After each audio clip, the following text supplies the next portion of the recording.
Dodge, Yahoo, Phantom of the Forest, you Spear, Finger, Fire Dragon, Ohio Grassman, Silver Giant, Bloodless Howler, West Virginia Vampire, Coyote King, Hogzilla, Devil, Dark Coyote Killer.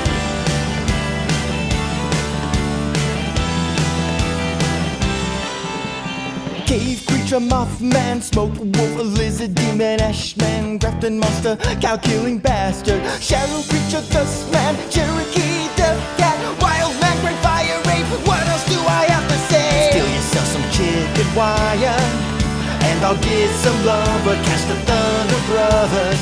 Don't you dare get out of the golf cart.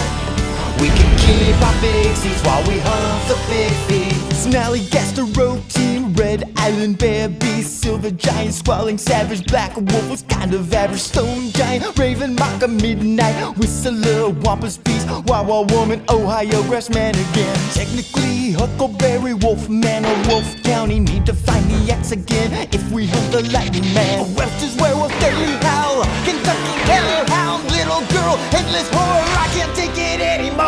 Steal yourself some chicken wire, and I'll get some lumber, catch the Thunder Brothers. Don't you dare get out of the golf cart. We can keep our big seats while we hunt the Bigfeet. This here's Bigfeets, the only comedy podcast that is exclusively about the hillbilly monster hunting show Mountain Monsters. I'm Robert Brockway, and I did not check the veracity of that claim, but it would be fucking crazy if that wasn't true. It would be nuts. With me is... Well, it has to be Sean that goes first. He's the normal co-host of the Dog Zone. We should have discussed this. I was not told this would be a comedy podcast. I thought we were finally going to do something very serious. Really catch us a Wolfman. All right. Intros. Go. Sean next. Okay. I'm Sean Baby from the internet. I'm here to catch me a Bigfeet. I am New York Times bestselling author Jason Pargin, and to explain very briefly the vibe you're going to hear, 6 weeks ago I get an email. I have it open in front of me from Robert Brockway saying, Jason, hey, would you like to record a 12-part podcast on the Manhattan Project that we would release alongside the Oppenheimer film? We're going to do a merch drop. It should be like the conversation around that film should really help. I said, absolutely. Robert sends me a list of 6 books to read, including American Prometheus, several books about the history of the project. I read all of it. 12 minutes before we're set to record, I get a second email that I'm looking at right now saying, hey, Sean's going to be about 10 minutes late.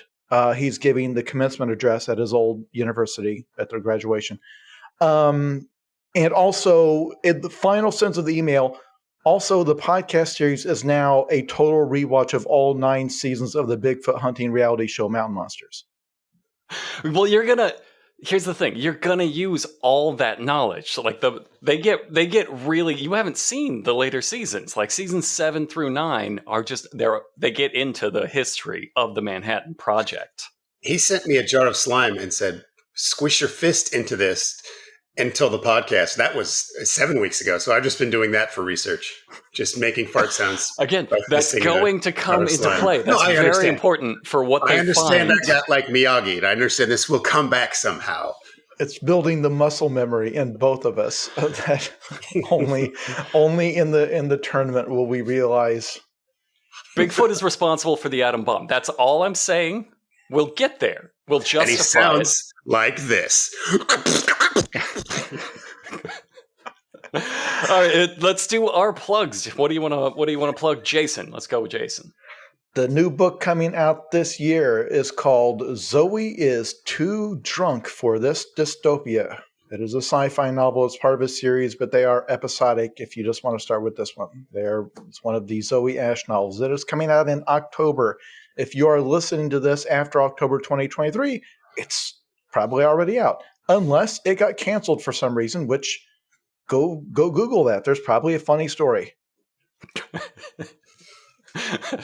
Okay, John. Oh, I'm part of an all-star cast of comedy writers at 1-900-HotDog.com, the greatest media outlet I've ever worked for, co-founded by myself and our other host, Robert Brockway. What are Several the years ago fucking now. odds of that? Yeah. That's crazy. I'm here to plug the Dog Zone 9000, our other podcast associated with 1-900 Hot Dog, where we find just absolute artifacts of pure garbage, and we discuss them with enthusiastic people that love to make jokes about it. And that's Dog Zone 9000 every week. There's our plugs. Great. And Plugs, now we gentlemen. gotta go. We gotta go because it's so dense. These are so dense. So Mountain Monsters, if you don't know, and odds are, why would you? There's no way you would know. It's now streaming on Max. It's not HBO Max anymore. But Now, before I that, just read a headline. I haven't verified. Did they do that so they didn't have to pay royalties to people who had HBO contracts? Is- sort of. Okay, that's a 6-hour podcast. Okay. What matters now is that We'll Mountain hop that Monsters, Mountain Monsters sits in the same app right next to The Sopranos Yes. and Deadwood and some of the finest TV ever filmed in the history of the media. Mountain Monsters just right there in the navigation, right Rightfully next to so. it. So yeah, And it's just because right I there. watch it, because I watch it, you will see Mountain Monsters right next to those shows. Like you literally, as far as you know, when you open up that app, if you have hit the right or very wrong algorithm that's like, you love hillbillies not catching a Bigfoot, we've just found that out. Spoilers. You're gonna love this, and it will put that right next to it'll put there right next to Game of Thrones. Just as good as Game of Thrones. Before it was on HBO Max, you could find it nowhere. It was not it did not exist. It was on. I couldn't even figure out what it was. It was like a secondary streaming service of like a third party channel. Like it was Discovery Plus, but only the streaming service of it. Like there was legitimately no way to watch it aside from like hunting it down and buying it, which is what we used to do. And now they're big time. They got their big platform, and everybody should not watch it. You should watch it. It's great. It's the kind of show that had to turn a profit based on that accidental viewership of the 12 people that had access to that streaming platform. It's a reality show, real hard quotes on that one, about a group of hillbilly monster hunters investigating paranormal phenomena. And by investigating, I do mean murdering. And by paranormal phenomena, I mean mostly Bigfoot. So it's like X-Files if they wanted to kill everything they found, and everything they found was a Bigfoot. Okay, and here's where we're going to have to clarify something right away because people are going to say, how did they get 9 seasons and running? It's still this is a going concern, right? Like it's still in business. Going concern. We're still worried about this. Yeah. That people are going to say, well, how did they get 9 seasons out of failing to find a Bigfoot? Please understand, in the universe of this reality show, Bigfoot is not a singular creature. Right. America is absolutely infested with cryptids of all shapes and sizes. Exactly 100% of them are real. And in exactly 100% of them, they will run into within minutes of entering the woods. Yeah, they're absolutely everywhere. And they're not difficult to find. If anything, they're hard to avoid. Yeah, within the fiction of this universe, you literally can't go anywhere without just running into a cryptid on accident. And I say mostly Bigfoot. They do plenty of other creatures. In fact, since we're starting at the beginning, we're starting with episode 1 here, you will see them discover, wait a minute, this is all Bigfoot, isn't it? And then we'll get there. So they have a real hard format they stick to. Every episode plays out the same, which is a bold choice. And you'll see as we go. Let's get into the first episode, which is season 1, episode 1, Wolfman of Wolfe County. Now, right away, people are going to ask, Wolfman of Wolfe County, do they call it the Wolfman because it's in Wolfe County? No. It's just a man. It's just a man that's there. Wolfe County, according to Wikipedia, is named after Nathaniel Wolfe, a local politician. The fact that it happens to be a wolf monster and lives in Wolfe County, total coincidence. Presumably the Wolfman does not know he lives in Wolfe County. And he's only coincidentally a Wolfman. He's also just a big fan of Nathaniel Wolfe. I feel like if they find him, he would say, "This is a hat on a hat. I gotta move." Wolfman of Wolfe County. So every episode starts with this warning. Warning. Do not attempt. The traps and procedures seen in this program were developed by experienced professionals and should not be duplicated. Before conducting any hunting or trapping activities, consult appropriate authorities to ensure that your actions are safe and legal. You will notice they do none of these things in this show. Not a They lot. didn't consult their physicians either. I don't think a lot of these guys should be running around in the woods. If you, after this podcast, if you're going to go watch the first episode of Mountain Monsters, and again, it's free on Max if you have Max, you have no idea how funny that disclaimer is. It's fucking hilarious to imagine that they thought they would have a Jackass-style wave of dangerous imitators that would spur lawsuits of people seeing this and be like, I'm going to go fucking hunt Bigfoot. I bet most 9-year-olds in the woods try even it. if you watch an episode from, say, season 6, many years into this, and if you saw that in isolation, you would think it was the very first time any of these men had entered the woods and tried to traverse terrain, B, the first time they had ever held shotguns, and definitely the first time they had ever tried to build a trap of any kind or anything. The techniques are exactly worse than if you sent the three of us in this podcast on a Bigfoot hunting exposition in terms of their ability to navigate the woods and all of those things.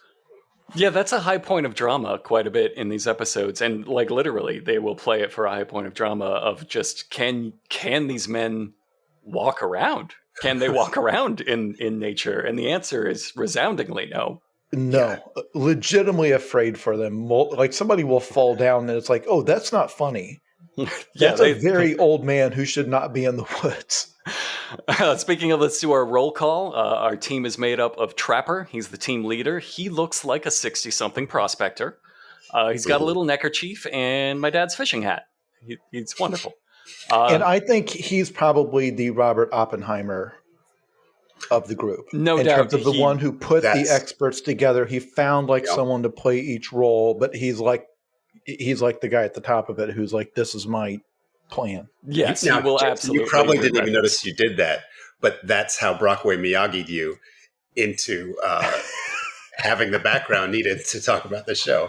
I told you, it's all going to come together. It'll all just fit together. This is a true crime mystery podcast, and we're gonna solve the atom bomb, and it turns out it was Bigfoot. Our next is Buck, who's just advertised as rookie in these early seasons, the role of rookie. He's 350 pounds of youthful innocence. He wears a do-rag in every color. Maybe they change depending on his mood, or just being saucy. This is like important. 5 macho men squashed into a ball. And with 1/4 of the energy. Right. If they released a line of toys that were Macho Man balls in the 90s, which they probably did, and I just don't remember, that's what he would look like. All right. Next is Huckleberry. You won't believe this. Another 60-something prospector. He's security, which is a hilarious way to put that. He's Bigfoot security. The Trapper is the one who carries a sidearm. Huckleberry is, I would say, the most hillbilly of them. Like, he's the one who looks like he hasn't brushed his teeth in several decades, and yet he wears something like a fedora. I'm thinking in these early episodes. I think it changes later to be more of a hillbilly-ish appropriate hat, but it looks like just like a fedora he found in the garbage. Which headgear is very important as we go through. This is just great character design. They knew that all of these people would look the same, so they mandated different easily identifiable headgear for each of them. It was smart. Jeff, the researcher, again, 60-something, looks like a prospector. Another, I'm going to say, like an ironic Friends campout hat. Maybe like Tibetan cultural appropriation. I don't know. It's bizarre, but you could identify him instantly in a line of prospectors. Yeah. Something that happens that's great as they do this roll call for the first time we meet them is that they start pointing guns at the camera, and once that seal is broken, they just can't stop it. So Trapper points a gun at the camera, and then it's like, Jeff, researcher, and he points a gun at the camera. That's his research. I'm gonna fucking shoot you. It's my research. I'm checking out these damn books, and there's nothing you can do about it. Willie is our trap builder. He's a 40-something man, and he doesn't look like a prospector. He looks like he will share the location of some real choice copper wire in exchange for certain goods or services. Good way to describe him. And finally, we have Wild Bill. He's an expert tracker, which never comes into play. It's never come up. I don't believe he ever tracks anything. In fact, he seems to be most astounded by the things that they find. He's a 50-something man, and he looks like he really needs that copper wire, and he will be happy to perform those services. Now, in the course of recording these episodes, we are at times going to imply something jokingly in the name of humor about Wild Bill. It is possible that he is simply a very energetic man and is not aided by any kind of chemicals that we know plague the Appalachian area where these men are all from. It is possible this is simply his personality. If we imply that he is doing substances, this is purely for humor's sake. And if his attorneys are watching this, we are not implying any kind of criminality. This is purely a joke that we are making. And to our knowledge, he has not committed any crimes other than the ones that are plainly shown in the show. Yes, right. Other than the one that he's going to commit in the course of this podcast. So we're into the first episode, and every episode starts with the four of the core team piling into Trapper's extended cab pickup, just a real big pickup truck full of Bigfoot hunters.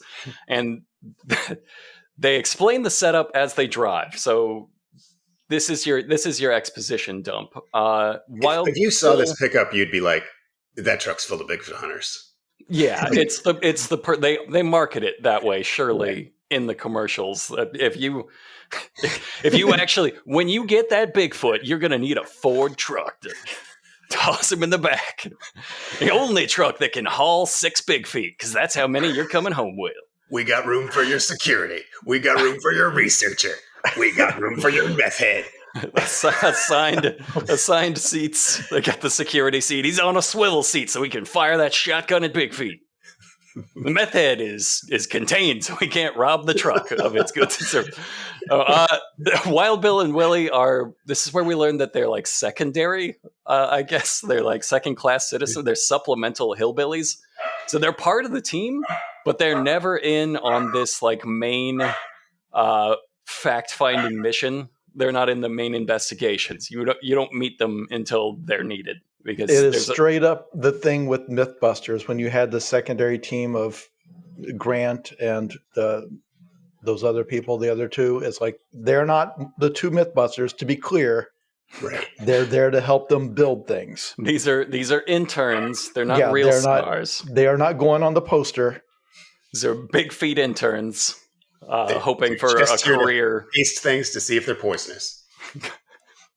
Yeah, I think they actually do that to Buck. But he's part of the main team. Anyway, they're headed to Hazel Green, Kentucky, to investigate the Wolfman. And they say it exactly like that every time. It must be a regional accent thing. Can everybody here say Wolfman? Yes, I would say Wolfman. But I grew up country enough that I did know kids who said Wolfman. It's just kind of, like once you get far enough outside a city, like it just adapts. It adapts to wolf. I found it completely adorable. It just warmed my heart every single time. They'd be like, I'm here hunting the Wolfman. And Wolfman is just way cuter. It should be canon. Trapper says, this is Wolfe County. This has to be a place for a Wolfman. And Jeff, as he so often will, provides the last line of wisdom. You'd think. He has a point. This is often how after they provide some exposition, this is often they'll cut to Jeff and he'll say something like, yeah, you think, and then we're out. That's a great way to end the scene. It shows the lens through which these men look at the world. Like it's simpler than you think. It's not quite childlike. It's like more simple than that. It's like the slowest of the children that the other children like have to explain things to. I guess. Remedial Bigfooting is what we're doing here. Held back a year in the Bigfoot academies. So Trapper is an expert trapper. Of course, he spends 250 days of every year in the woods, which I don't think is true by the way he navigates those woods. I think he would definitely, maybe it just takes him like a really long time to get around. So maybe that's why it is. Okay, without going too far off on a tangent, this is actually one of the things I find most fascinating about this show and why I agreed to be on this incredibly misguided podcast series. They mentioned in the intro that they've been a team, and there's a name for this team. Do you have it off the top of your head? Yeah, it's AIMS, which stands for Appalachian Investigators of Mysterious Sightings. Yeah, they mentioned that they've been in operation for 7 years before the filming of this first episode. The show came out in 2013. They've claimed they've been operating since 2006. Right. One, you cannot find online any evidence whatsoever of who these people are or what they were doing prior to this moment. So it is possible. I have a theory on that. I think the first draft of the name was Appalachian Investigation of Dangerous Sightings. And okay.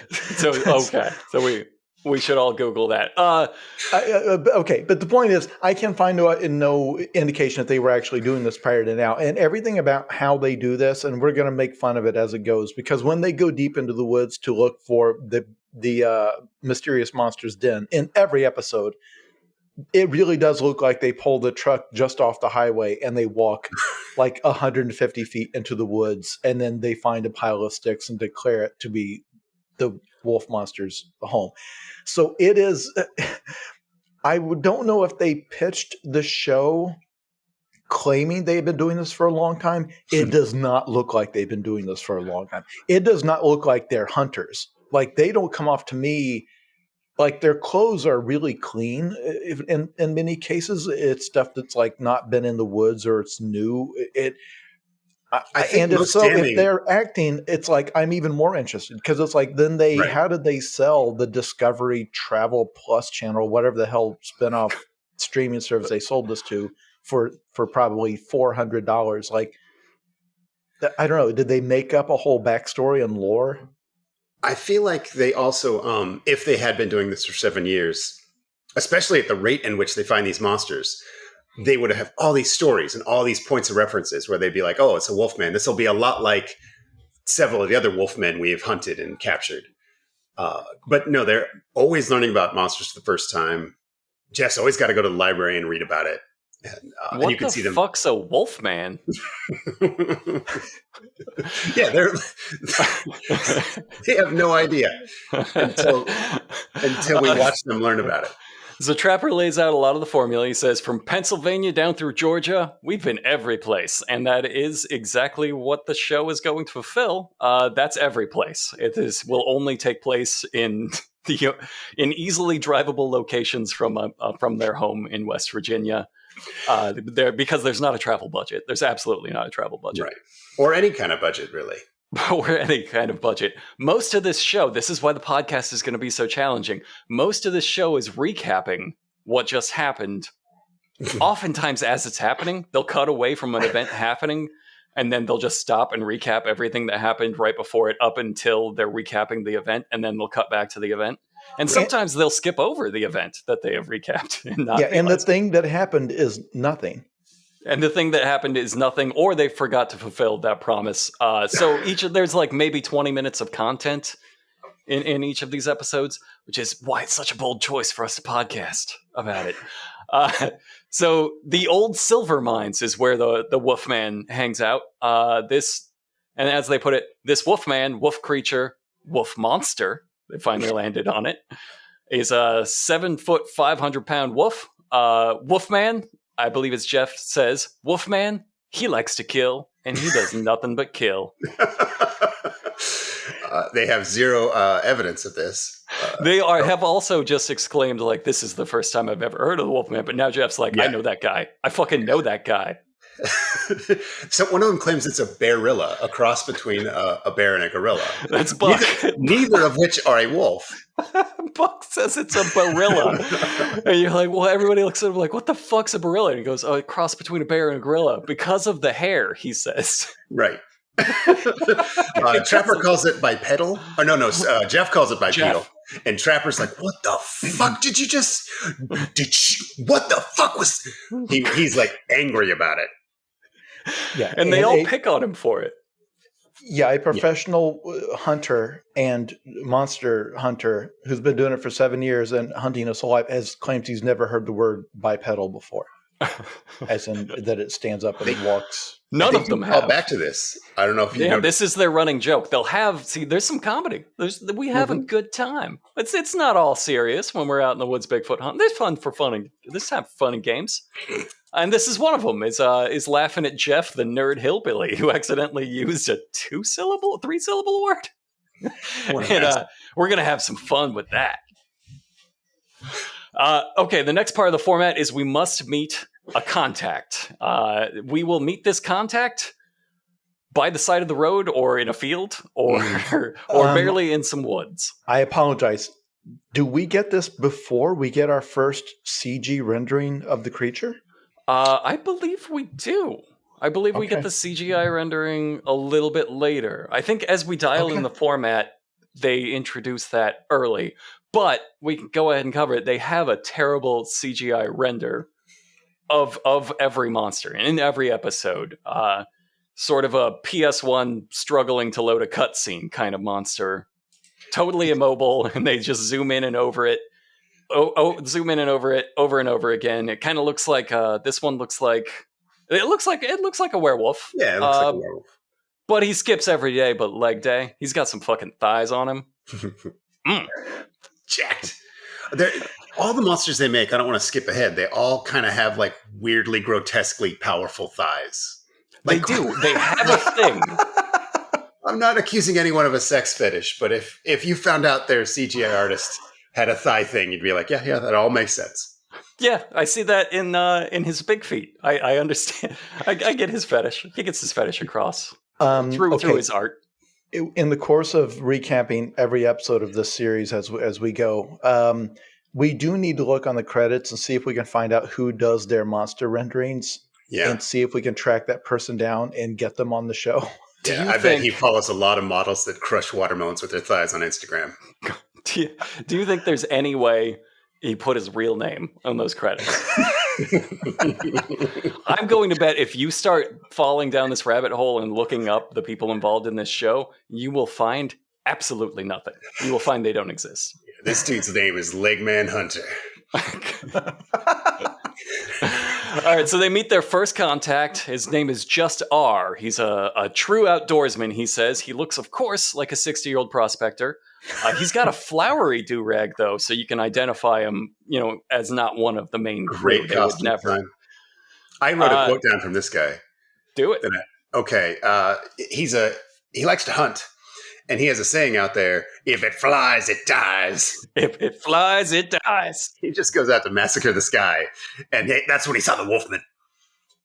But it wasn't flying, so I let it go. Yeah, but if it got just a couple feet of air, that would have been the end of Wolfman.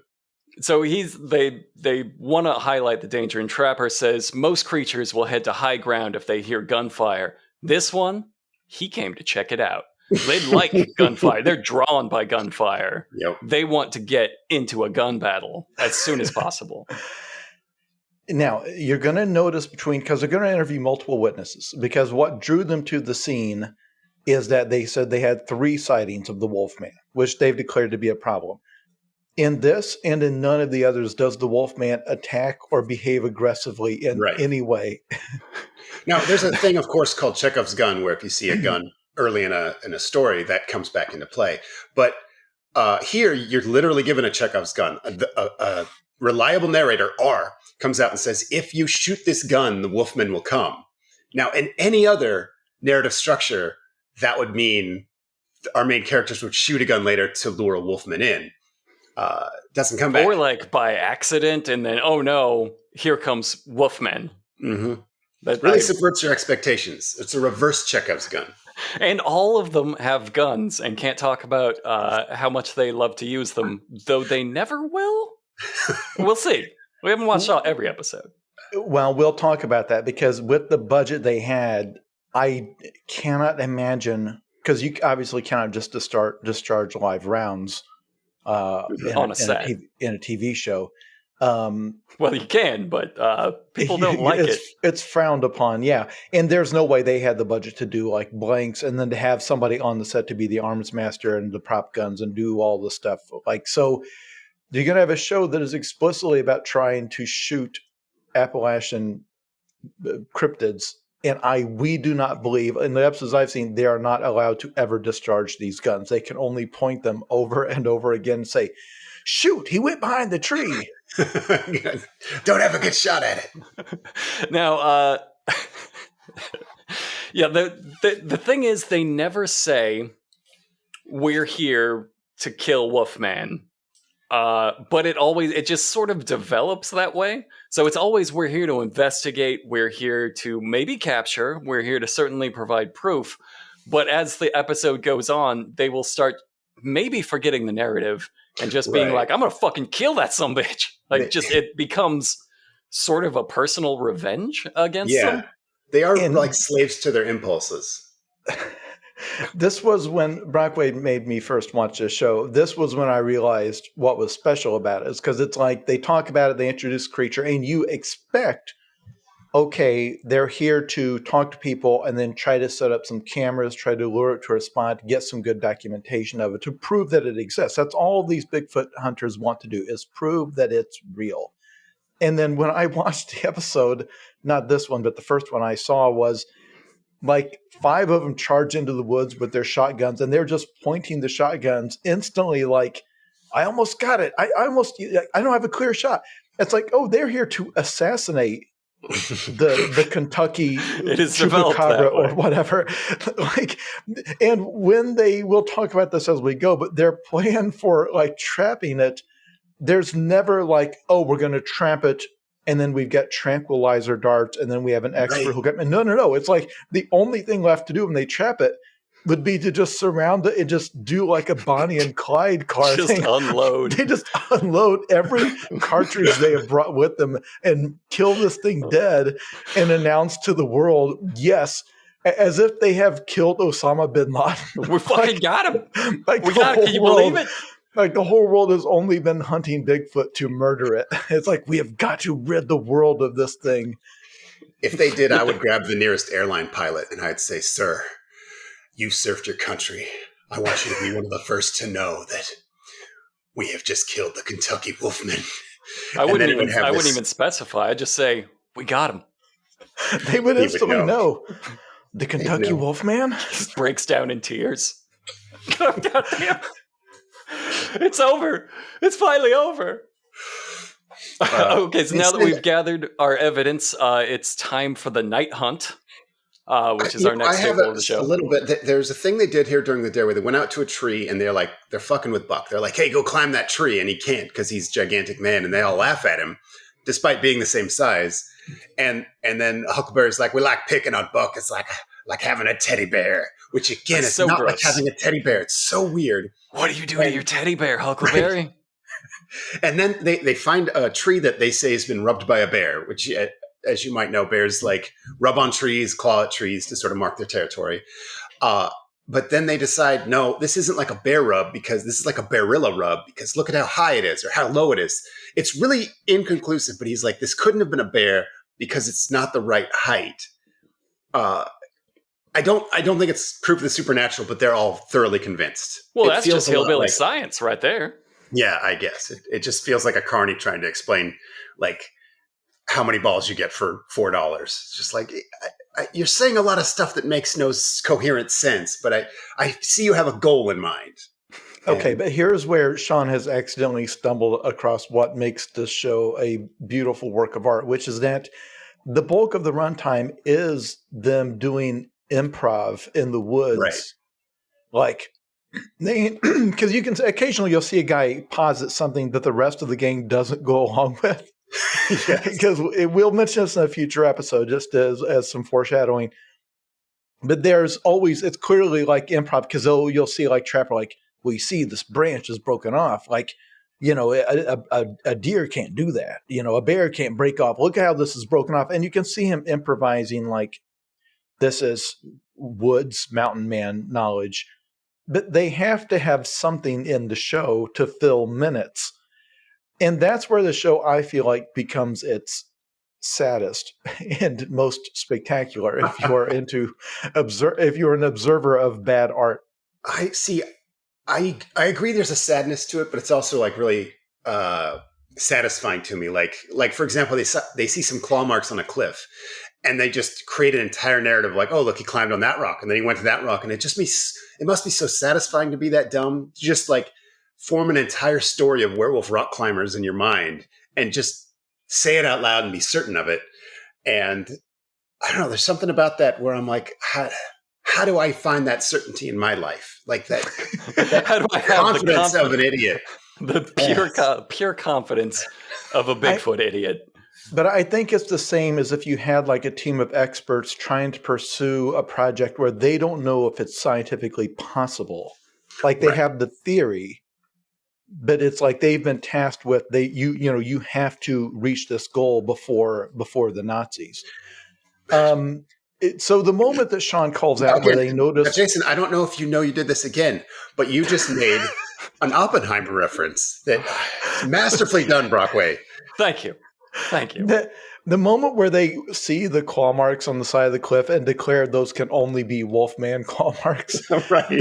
I believe that's 9 minutes into the episode because I have that in my notes. So again, you see them pull up into the woods. They talk to a guy in his yard and they go into the woods. They probably walk just off the trail enough that their cars are not visible anymore. But not always. They don't always manage it. Sometimes you can see them in the background. Sometimes they're straight up outbuildings with electricity in the middle of the woods, quote unquote. We've speculated that there's oftentimes they're just on somebody's property. Anyway, they instantly find claw marks that could only be the Wolfman, this mythical creature that people have been seeing for centuries or whatever. Instantly, it's like, boom, Wolfman's been here. This is the path he takes from his home to whatever. Here's where we'll catch him. Furthermore, now this is where the danger comes in. They've already discussed this. Huckleberry says the danger is unreal. This thing's huge. It could take 2 or 3 of us out in no time. And Buck says, so we start shooting. No. And then they find these cliffs, and like Sean said, they form this narrative just from like where the different scratches are. Well, he must have come through here, and now of course this Wolfman can climb sheer cliffs. So if he can do that, he must attack from the air. And now this is now Wolfman canon, is that he likes to he's a drop wolf.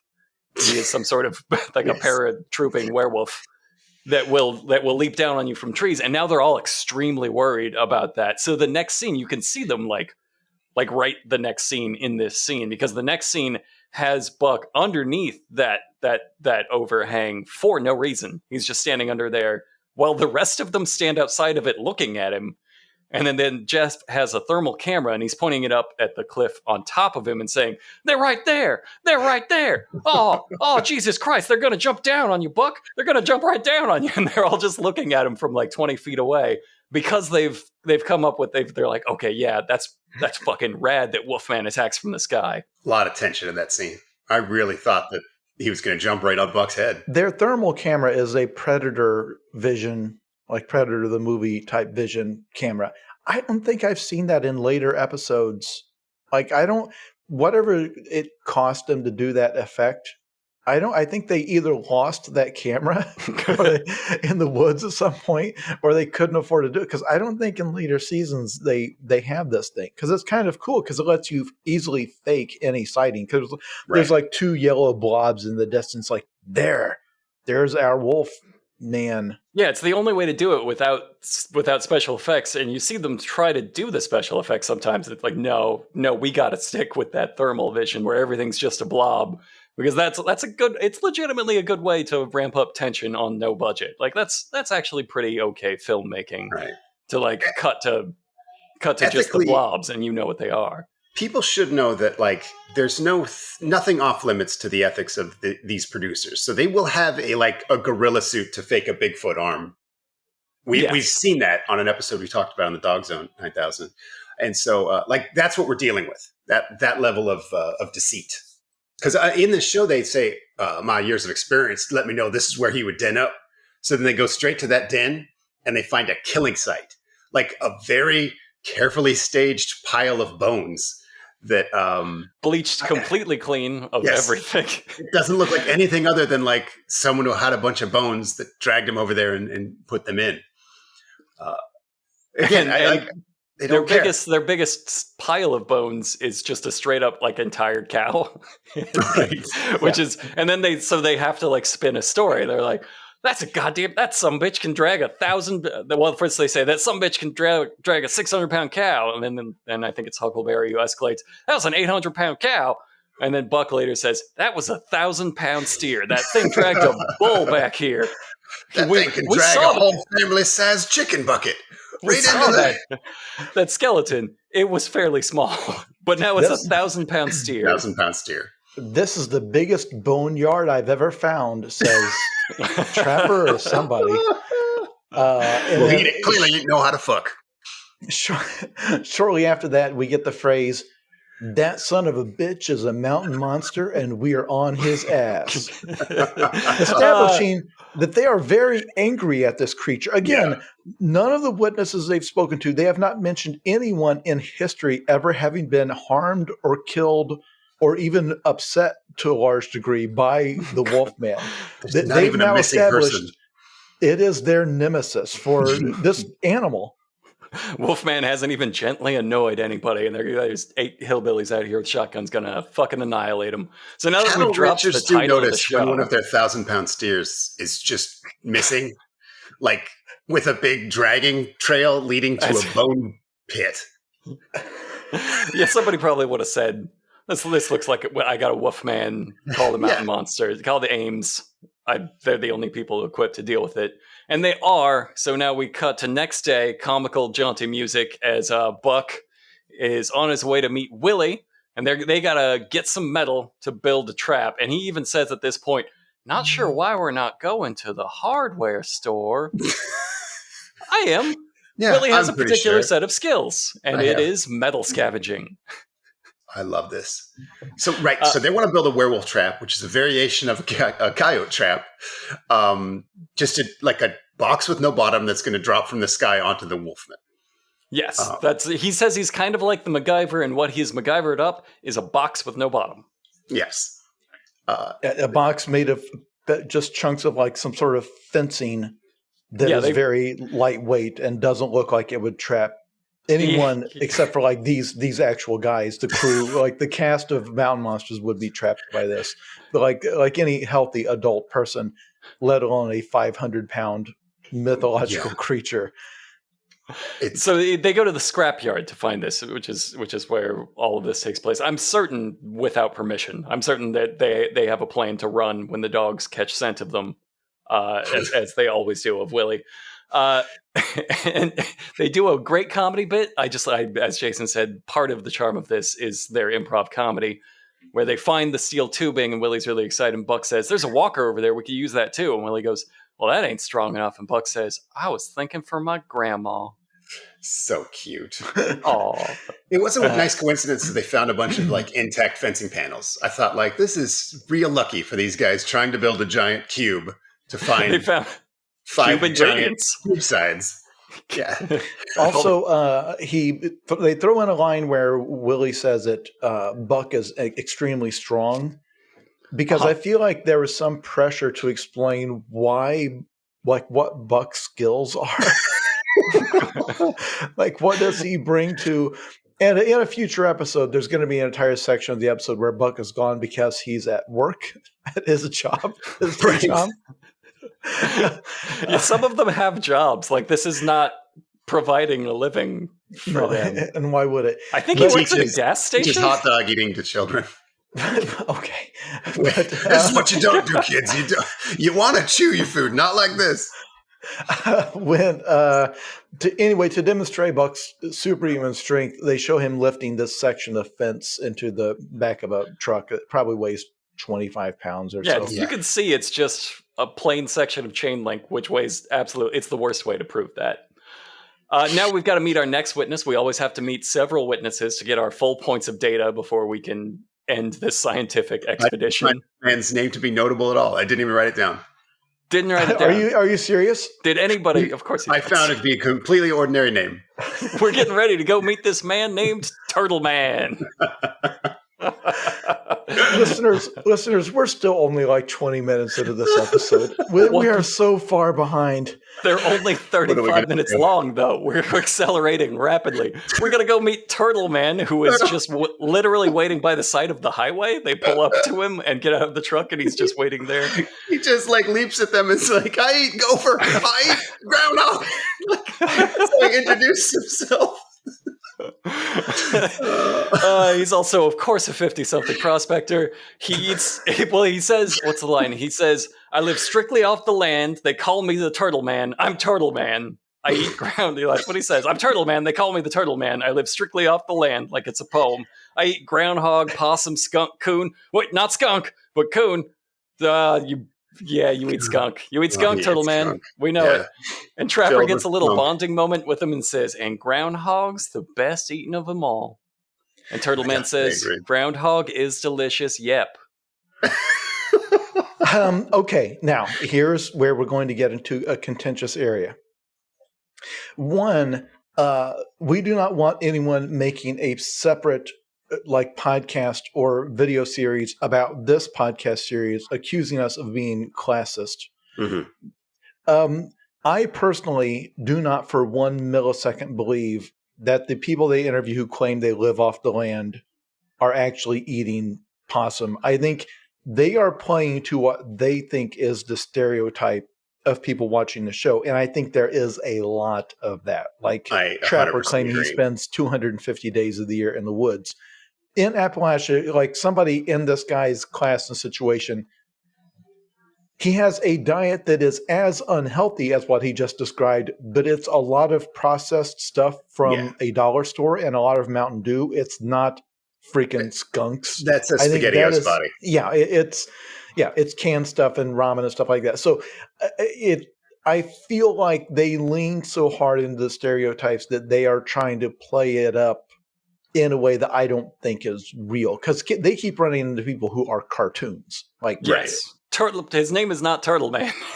I'm Turtleman. They call me Turtleman. I live off the land. I am. And I feel like if two guys are like, "Hey, I eat groundhog," and another guy says, "Yeah, groundhog's the best," that first guy's going to say, "Bitch, describe groundhog to me." Like there's a gatekeeping in the groundhog eating community.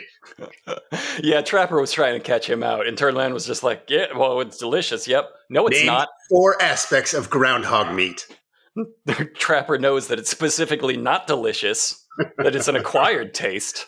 It's musky. You would describe it as musky. Not skunk-like, but musky. So Turtleman, who lives entirely off the land and eats skunks, he has a hand camera, of course, that he takes with him. And luckily, he was recording trees that had been struck by lightning to show his wife. I love this part. For syrup. And he found lightning-struck trees with his camera. He brings his handheld camera out there everywhere. And he recorded this wolf-like creature. And Jeff says, bipedal, huh? And Turtleman goes, what? This is there. What did you just say to me? You get this fucking guy. I thought you weren't narcs. You said you weren't narcs. It's maple syrup. It was my maple syrup. Mm-hmm. I was wrong to trust you that you ate groundhog. So he has the most ultra low resolution, shaky, out of focus, filmed from a mile away, gray blob for 1/10 of a second. And the second Trapper sees that, he goes, yep, that's a werewolf. That's him. Yep. All right. Got him. Yep. Yeah. 100% no question. Positive. It cannot be any other type of... there's a running bit that once they enter the woods, no other creatures exist. Like if they hear a twig snap, that's a wolfman. Yes. It's not, that could be a deer, that could be a squirrel, that could be a raccoon, it could be literally anything. It's always, did you hear that? He's here. Almost all of these creatures are onto them immediately. Almost all of these creatures turn the tables on them instantly. So part of the narrative that they always invent is that like they're one step behind whatever they're hunting. There's a reason for that. They could just imagine themselves to be better hunters because none of it's really happening. But that's the only way they don't have it, is that if it was smarter than them. Yep. So and you know what? It might be. I might believe them, because Trapper says R saw him only 2 miles away, and what that gives me is a point A and a point B, and that's a line where I can set my trap. Okay. So what he's doing, he has enough information to lineangulate his position based on a single line of 2 points he has seen with no time or relativity between them. But that's where he is. That's where he goes. There's only 15 minutes left in the episode, so we've got him. That's it. We got him, 100%.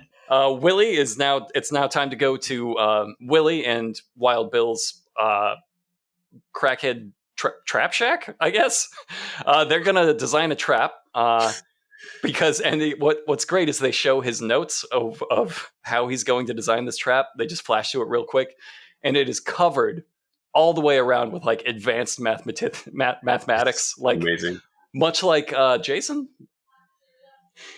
Much like the researchers at the University of California, Berkeley, who discovered plutonium in 1940, kind of laying the foundations for trying to figure out like what are, is it possible to create a chain reaction with this material before, and then it would be in the University of Chicago where they would actually make the first reaction occur in what they called the Chicago pile. Amazing how all this came together. Yeah. This is perfect. I'm glad you're appreciating my genius. So he has all of his advanced math to build a box with no bottom, which he has done. It's literally a Scooby. No. Let me start over. I'm making it too complicated. So he shows like this thing fucking sucks. A domesticated puppy would get out of this in moments. Like a medium-sized man could easily just heft this up and squeeze under the bottom. It's made out of chain link, and they've shown that the support bars are hollow steel intentionally. So yeah, it weighs like 30 pounds. It's literally a Scooby-Doo trap, and like not the one that like works kind of at the end. I would argue there is no living thing this could contain. Well, again, several members of the crew of Mountain Monsters, I do believe, would be there's a real danger. Successfully incapacitated by this creature. But they even made a point of showing Buck easily lifting the materials for this trap into the back and without straining. And they were trying to point, and that's why they had those lines like, well, Buck, has superhuman strength. Like, right. They had to throw 500-pound wolf monster, which pound for pound would be stronger than a man. Like, that's just, the way it would work. Any animal would be a wild animal. Like this thing, if even this thing weighed 1,000 pounds, you would not necessarily trust it to contain that hypothetical animal. And what they have, like when they drop it, because they're going to suspend it and then drop it to test it out, and it bounces off the ground because it doesn't weigh anything. Yeah, but he's so confident. It's not even ground, so that there's just like huge gaps that like a man could squeeze under. Or Willie sees none of these problems. He just narrows his eyes and goes, "Wolfman's ours." we got this. We got this light box with Wolfman's ours. We got him. So they head to another prospector. It's a Super Friends trap. If you ever watched cartoons in the 70s when someone would throw a bunch of icicles around someone and make like a cage, it's that. Then they're like, there's no point. There's no point getting out of this one. It made an inescapable prison for me.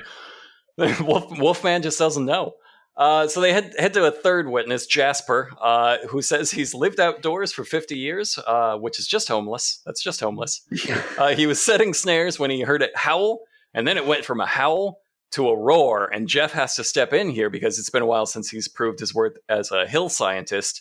He asks, now, was it a deep noise? It wasn't a grunt or a blow?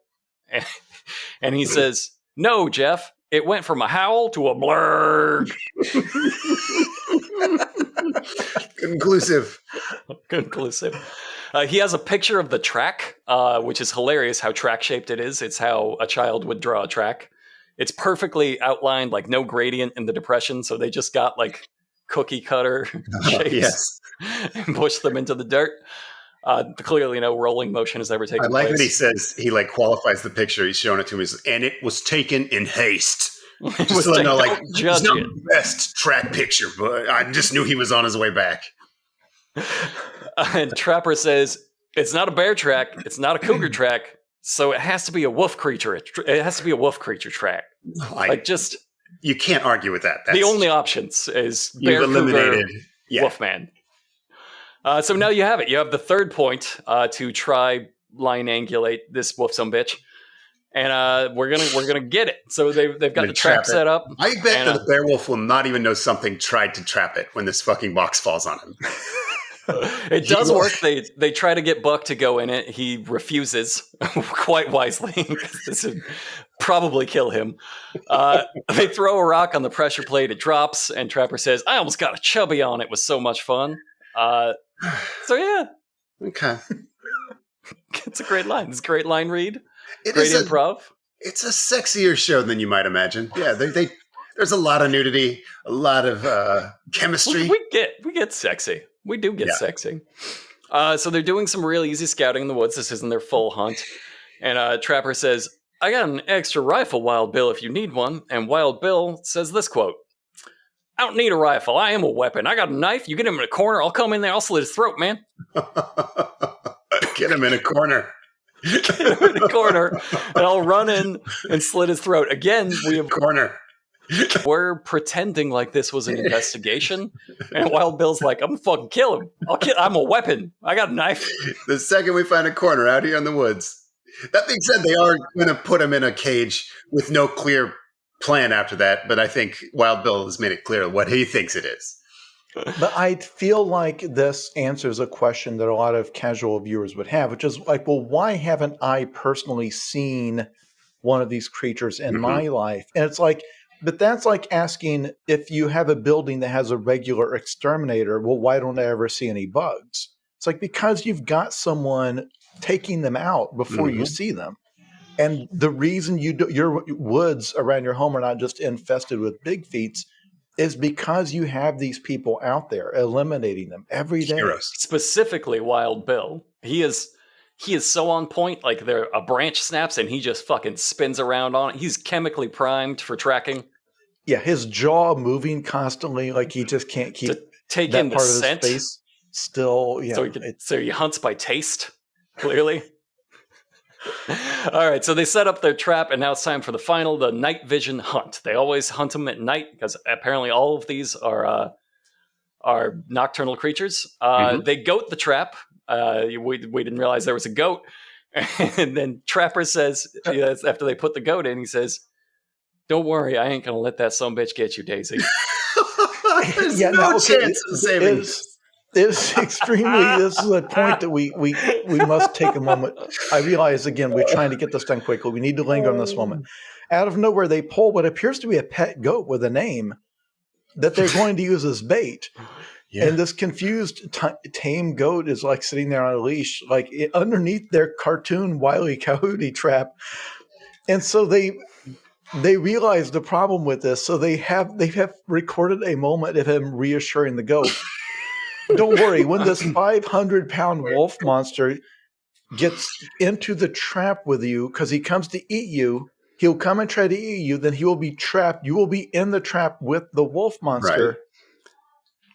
That's when unspecified actions will occur that will keep you perfectly safe. Like you're in no danger here. His exact quote was, "Once that," he leans down into the goat for like some reassurance, and then he says, "Once that trap comes up around him, he's going to completely forget about Daisy." Is it? I think he's probably going to be like, "Sweet, it can't run." Anyway. I'm going to break this thing's neck, put it in my jaws, lift this object that is these leaves or whatever have fallen on me. And then eat the most man I've ever seen. Eat a man buffet that you have brought for me. All right, so our next staple is walking very slowly around the woods at night with great difficulty, which they do for a while. This is the most dangerous part of the show. I'm not really making a joke. I think they do get like minor league hurt a few times, and it's always just from walking around, especially at night. It's tough for them. They have big hillbilly golf carts that they ride around in, but there are certain scenes they can't use them for. So they find a small hole. They decide that it's a werewolf den, despite how large this thing surely is, and we keep emphasizing. They've split up, of course. Trapper's team is hearing branch snaps, which 100% a monster. That's how you know it's a monster, is that a branch will snap in the woods at night. Jeff's team is at the hole, and Willie has decided he has to poke his head in the hole. That is the full thought process. Any hunter would do. Like that's how you know these men have been hunting and living in the woods their whole lives. If you see a hole that a predator is living in, you poke your head right in there. And he screams immediately. He goes, "Oh my God!" So that's how Willie died. Willie has been ripped in half in the first episode. Can you believe it? It's like Game of Thrones. Like they show that man graphically ripped in half. No, they cut to commercial and then recap everything that's taken place up until now. And then they finally catch back up to the present. And Willie says, "I don't know, like a flash of fur or something." Now, this is the third and final night of the hunt because you only get 3 nights to catch a wolfman by Kentucky regulations. So they have to get him this night or it's over. And as is, I believe it's just monster hunting regulations because it's always 3 nights. Yes. You have 3 nights to hunt the monster. That's and like if you can't do it, it's only sporting to let them go. Like they've earned it, really. No, I like that a lot of their plan was just to kind of get their rifles out and just sort of look around the wolves. I liked when they went back to back. I don't know why I wrote this down, but I wrote back to back and wolfman tracking, which I think is probably what they call that. What else would you call it? It's like a hillbilly phalanx. So they've heard a snap, and then Trapper hears a snap. And then he says, "Well, I don't know what you heard. Maybe we got 2 of them because we had one in a tree." So he's trying to take like the improv over, like, "No, it's my team. It's my team that has it." And then Huckleberry says, "Oh God, can you imagine if there was 2 of them?" And Trapper says immediately, "I think there's 2 of them." Yeah, you could see him decide that like in the moment. This is a theme of the show where there's a certainty that the thing that they found isn't what they're looking for, but that actually ends up being proof of not only that it's what they were looking for, but more of it. But even, there's always a twist. And here's the first time we run into a central confusion of this show that, to my knowledge, will never be resolved. Because sometimes they will reference the creature as if it is an immortal, singular creature. Like, well, they have been Wolfman sightings since 1803 around here, they'll say. Every episode, something like that. They've been seeing these for hundreds of years. This one they mentioned earlier that it lives in a silver mine. Something that never comes up again because they did not have access to a silver mine to shoot in. And then other times they will start talking about the creature as if it is a species of creature. Mm-hmm. Like, well, this is, a mother wolfman will typically do this, and this, because they'll start BSing, they'll do their improv. But I don't think they ever establish in their own minds and in their own lore, just as with Bigfoot sightings, are we talking about a singular thing that people have been seeing for hundreds of years that apparently never dies? Or are we talking about a type of creature that for some reason are just very hard to spot for everyone except for us? And I don't think they ever explicitly acknowledge that. And so like here, it's like, well, maybe there's more than one. And you'll get that improv in a bunch of episodes where one member will say, well, I think I saw 2 of them. And then in an episode we're going to discuss later, the rest of the crew will not go along with it. They're like, no, I think there was just one. No, we don't. Yeah. We are not set up for that. There's a lot of sexual dimorphism in a wolfman. So like a lady wolfman is much, much smaller, you see. They're bipedal. So they hear a roar taken exactly from a Halloween record. Like it does not match the mix of the rest of the sound. It's very much a woo. It's preceded by the words spooky sound effects.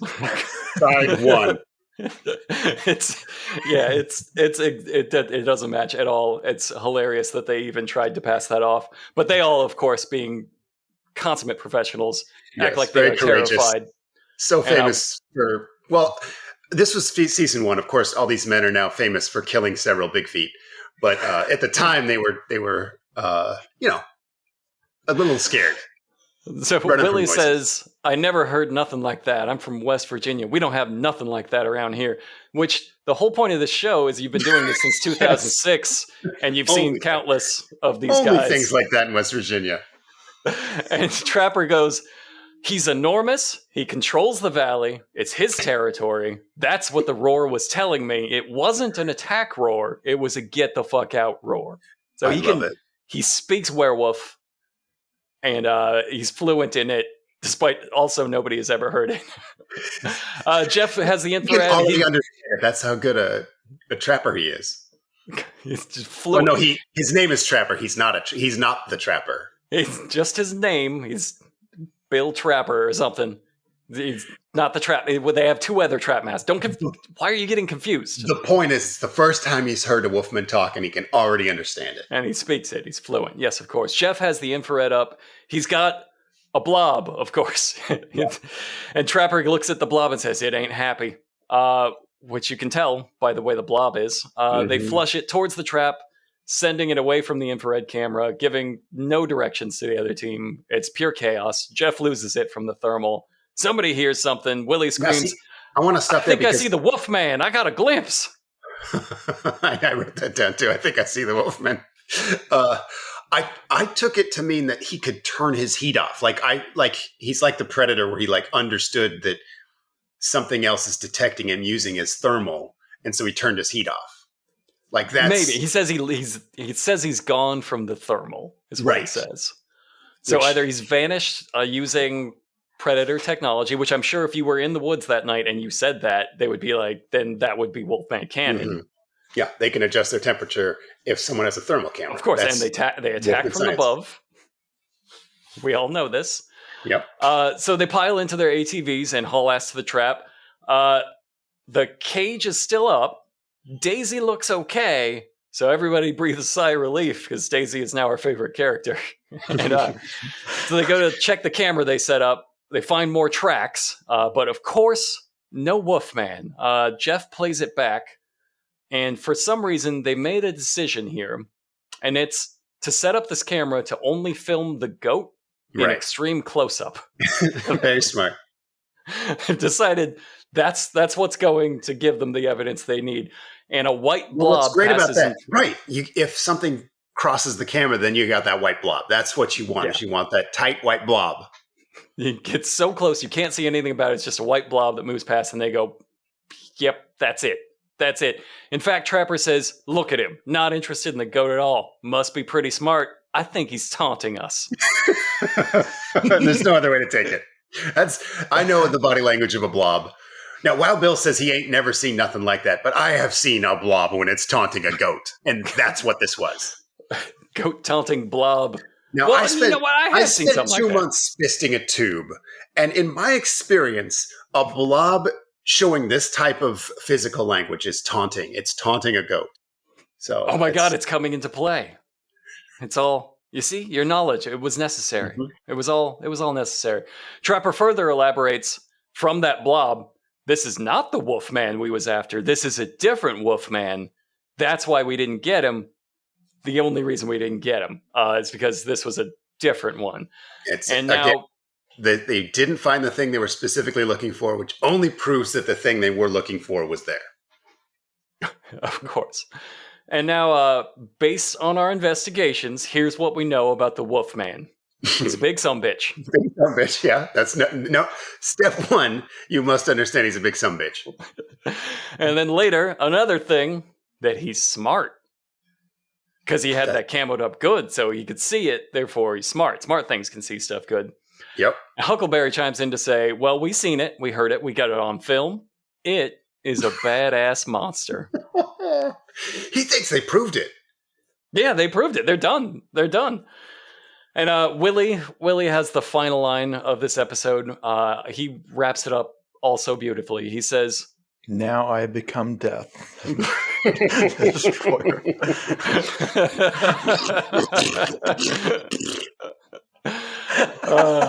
Willie says, it's a great way to go out, but we got to get to it. Willie says, this Wolfman is super smart. He has to be I think he just plumb outsmarted us. First episode of your monster hunting reality show. You're all monster hunting experts. You got outsmarted by the Wolfman. And those episodes always end is my favorite thing with them leaving the woods. The problem unsolved. The problem unsolved with the trap left behind. The thing that brought them there. Look, they didn't come there to study it. They came there to kill it because they established, in order to up the urgency of what they were doing, they established it as a danger to everyone in the woods. Like they kept talking about how territorial it is, how strong it is. This thing can kill, and drag a cow. Like it's all implying that every minute this thing survives, the people who live around here are in danger. And then after that third night, it's like, well, it thwarted our trap. Going home. We got our white blob on camera. We got what we came for. We pissed it off and left a dangerous trap in your woods and a confused goat. For a man-shaped person on what we've established is a popular trail. All right, so to go out, I'd like for us to try to decide on our favorite quote from this episode. It's an impossible ask. Mm-hmm. I know there's so many. Does anybody have a favorite? I might go with when Willie's shriek when he went face first into the monster hole. I know it's not an exact quote, but I just really liked that. Just the panic scream when he saw a flash of fur. And I obviously am sticking with, this is the biggest boneyard I've ever seen. Fantastic. No, I apologize. I misquoted him. This is the biggest boneyard I've ever found. I've found so many. Right. I'm going to have to give it to Wild Bill with, I don't need a rifle. I am a weapon. I got a knife. You get him in a corner, I'll come in there and slit Wolfman's throat.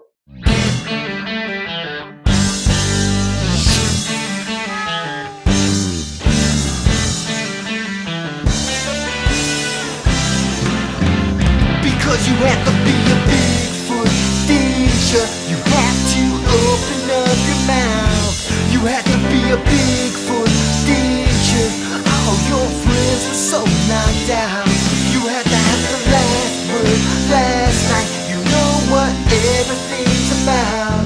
You have to have the white hot spotlight. You have to be a Bigfoot last night. Whoa, whoa.